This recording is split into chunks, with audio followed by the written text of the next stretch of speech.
وَلَقَدْ كَتَبْنَا فِي الزَّبُورِ مِن بَعْدِ الذِّكْرِ أَنَّ الْأَرْضَ يَرِثُهَا عِبَادِيَ الصَّالِحُونَ إِنَّ فِي هَذَا لَبَلَاغًا لِقَوْمٍ عَابِدِينَ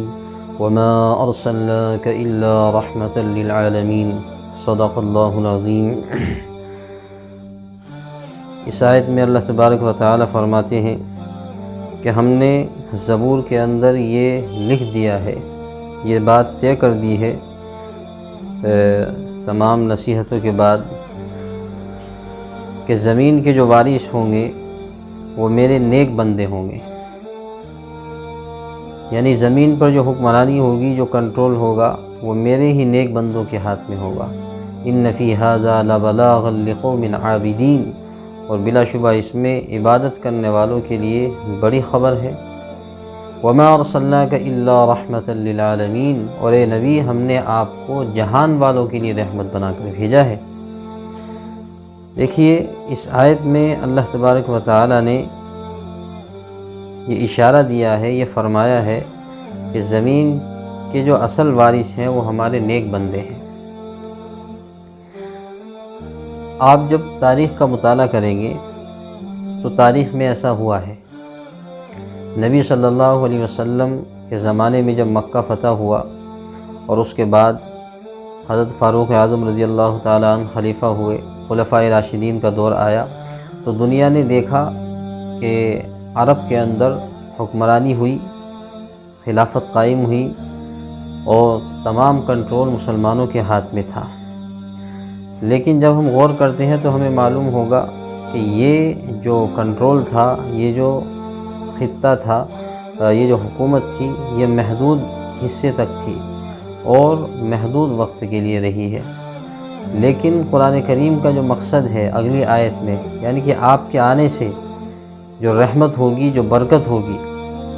اور جو مظلوموں کو انصاف ملے گا، اور دنیا کے اندر خیر و برکت کا نزول ہوگا، ہر شخص کو اپنے طریقے سے جینے کا حق حاصل ہوگا، تو یہ جو ہے آپ کے آنے کے، اے نبی صلی اللہ علیہ وسلم آپ کے آنے کے بعد ہوگا، تو یہ پوری دنیا کے لیے ہے، یہ کسی خاص حصے کے لیے نہیں ہے۔ اسی لیے فرمایا وَمَا أَرْسَلْنَاكَ إِلَّا رَحْمَةً لِلْعَالَمِينَ، کہ آپ کی جو آمد ہے اور آپ کی آمد کا جو مقصد ہے پوری دنیا کے اندر نور ہو، پوری دنیا کے اندر امن و امان اور انصاف کا بول بالا ہو، تو یہ جہان والوں کے لیے ہے، کسی خاص قوم کے لیے نہیں، کسی خاص خطے کے لیے نہیں، یا کسی خاص ملک کے لیے نہیں۔ لیکن ہم جب دیکھتے ہیں تو وہ ایک خاص وقت کے لیے تھا، تو معلوم یہ ہوا کہ ابھی اس مقصد کی تکمیل باقی ہے، یعنی کہ ایسا ہوگا کہ پوری دنیا میں انصاف کا بول بالا ہوگا، اہل حق کی حکومت قائم ہوگی، اور ہر ظالم کو اس کے کیے کا بدلہ دیا جائے گا، اس کو کیے کی اس کی سزا ملے گی۔ لیکن اب آپ دیکھیں گے اس وقت میں تو مسلمان تو کہیں بھی مقابلے میں نہیں ہے، دنیا نیو ورلڈ آرڈر کی تیاری میں ہے۔ تو اگر آپ کسی سے یہ کہنے لگے کہ نہیں قرآن کی حکومت ہوگی، قرآن کی بالادستی ہوگی، اور مسلمانوں کا اس طرح سے جو ہے دور دورہ ہوگا، تو کوئی آپ کو مجنون کہے گا۔ اسی لیے قرآن کریم نے بھی کہا ہے ان فی ھذا لبلاغا لقوم عابدین، کہ اس میں یہ بہت بڑی خبر ہے، یہ چھوٹی خبر نہیں ہے۔ لیکن چونکہ بہرحال قرآن کریم نے کہا ہے تو ایسا ہوگا۔ اب جو صورتحال ہے، اگر آپ اس صورتحال کا موازنہ کیا جائے تو کہیں سے کہیں بھی اس طرح کے حالات نظر نہیں آتے کہ ہاں جو ہے مسلمانوں کو اقتدار حاصل ہو جائے گا اور اہل حق کی جو جماعت ہے وہ غالب آئے گی۔ لیکن بہرحال قرآن کریم نے تو کہا ہے هو الذی ارسل رسولہ بالہدی ودین الحق،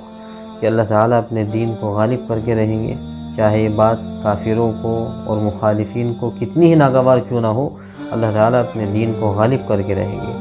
تو بہرحال جو قافلہ ہے وہ منزل مقصود تک پہنچ کر رہے گا۔ بات سوچنے کی یہ ہے کہ ہم اس قافلے میں شامل ہوں گے یا نہیں ہوں گے، یہ اصل بات جو ہے سمجھنے کی ہے۔ تو ابھی کتنا نقصان ہوگا، یہ جو جنگ ہے کہاں تک چلیں گی، اس کے بارے میں بہرحال کچھ نہیں کہا جا سکتا، لیکن یہ بھی یقینی بات ہے کہ وہ دور زیادہ دور نہیں ہے، وہ دور قریب ہی ہے۔ اور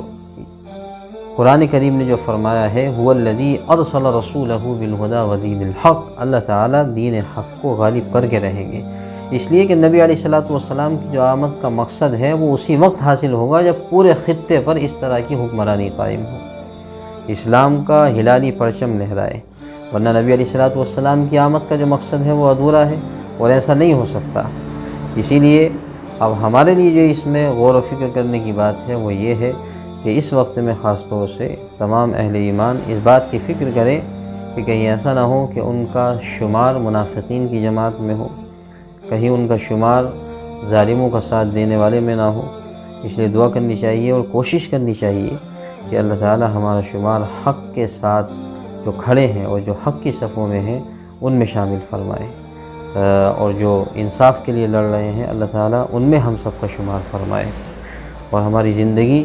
اور ہمارے عمل سے یہ بات ظاہر ہونی چاہیے کہ میری زندگی کا مقصد تیرے دی کی سرفرازی، میں اسی لیے مسلمان، میں اسی لیے نمازی۔ اللہ تعالیٰ عمل کی توفیق عطا فرمائے۔